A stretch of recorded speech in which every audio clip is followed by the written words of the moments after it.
नमः शिवाभ्यां नवयौवनाभ्यां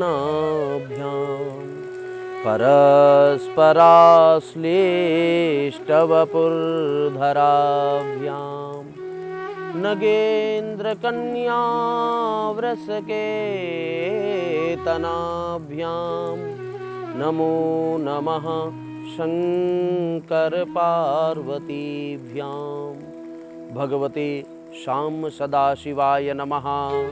हर हर महादेव, बम बम भोले, जय जय भोले, शंकर भोले, भोले की फौज करेगी मौज।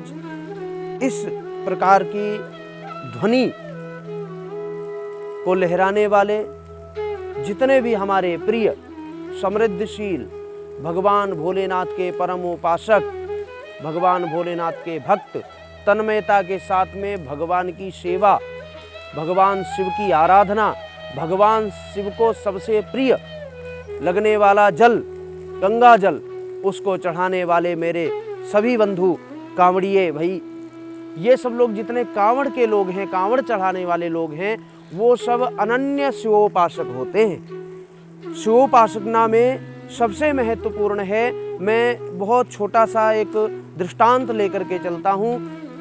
समर्थ गुरु रामदास जी महाराज गंगोत्री जाते हैं और गंगोत्री जाने के पश्चात वहाँ से जल लेते हैं और उनकी इच्छा होती है कि रामेश्वरः स ईश्वरः स रामेश्वरः, रामेश्वर में जाकर के जल चढ़ाना, ऐसा उनका मानसिक संकल्प होता है।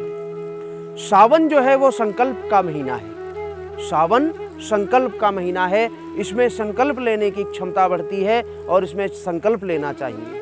तो इसमें जो संकल्प लेकर के 11 महीने व्यक्ति काम करे, 11 महीने सारे काम करे, पूरे घर परिवार समाज राष्ट्र हित सब कुछ करे, लेकिन सावन में अपने लिए भगवान शिव को प्रसन्न करे, क्योंकि भगवान शिव ही प्रकृति हैं, भगवान शिव ही मूल हैं, भगवान शिव ही आधार हैं, भगवान शिव ही शरीर हैं, भगवान शिव ही मन है, भगवान शिव ही ज्ञान है, भगवान शिव ही तत्व है, भगवान शिव ही जिज्ञासा है, भगवान शिव ही मानवता है, भगवान शिव ही संवर्धन है, भगवान शिव ही शीलता है, भगवान शिव ही भक्ति है, भगवान शिव ही विश्वास है।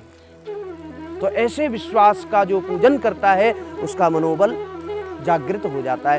तो वो कांवड़िए जो महानुभाव हैं, जननी, यहाँ तक बताया गया कि जननी नाम जन्मभूमिश्चा स्वर्गादपि गरीयसी, जिस जननी के उदर से कांवड़ चढ़ाने वाले शिव भक्त शिवोपासक जन्म लेते हैं, वो जननी धन्य होती है, उसकी कोख धन्य हो जाती है, जो भगवान शिव की आराधना करने में अपने जीवन को लगा देते हैं। तो धन्यवाद के पात्र हैं सभी कांवड़िए, मैं नमन करता हूँ। गुरु रामदास जी महाराज जैसे ही मुदरई पहुँचते हैं, कम से कम उनको 4 से 6 महीने लगते हैं। मुदरई पहुँचते हैं, रामेश्वरम वहाँ से 80 किलोमीटर की दूरी पर रह जाता है, उस रास्ते पर जा रहे होते हैं।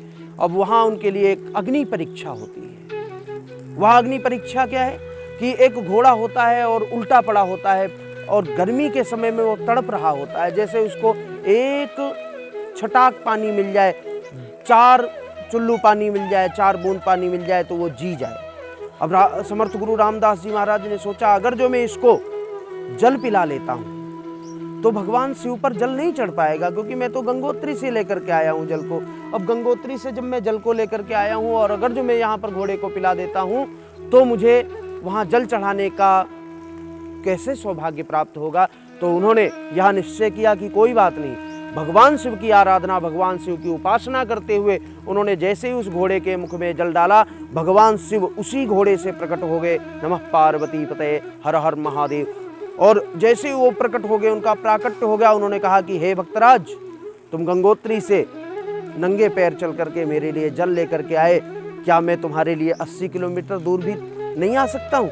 लेकिन मुझे परीक्षा तुम्हारी ये लेनी थी, तुम्हारा भाव देखना था। और दूसरा कारण, दूसरा पहलू ये था परीक्षा का कि रामेश्वरम में इतनी भीड़ हो रही थी, हो सकता है तुम किसी से स्पर्श करते, किसी अशुद्ध व्यक्ति से छू जाते या वहाँ तक नहीं पहुँचते, या तुम्हारे मन में कोई अन्य जिज्ञासा प्रकट हो जाती, अथवा तुम थक जाते, अथवा तुम्हारी भक्ति में कोई कमी आ जाती, श्रद्धा विश्वास में कोई कमी आ जाती।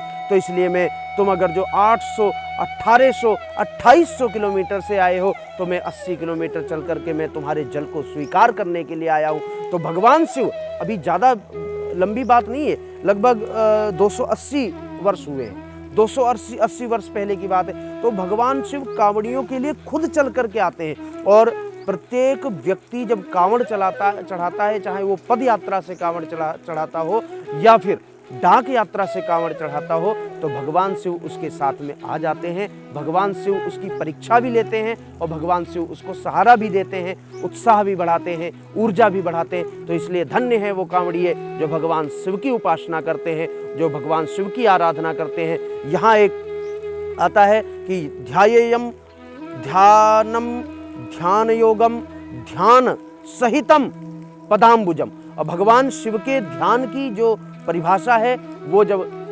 दृष्टिगत होती है, जब वो मानसिकता से भक्ति पूर्वक भगवान शिव के चरणों में निवेदित की जाती है, तो अनन्य अखंड सुखदायी होती है। और जब अभिषेक करते हैं भगवान शिव अति प्रसन्न होते हैं। भगवान शिव की जब सबसे पहले अभिषेक हुआ तो भगवान राम ने किया। भगवान राम के द्वारा ये परंपरा डली।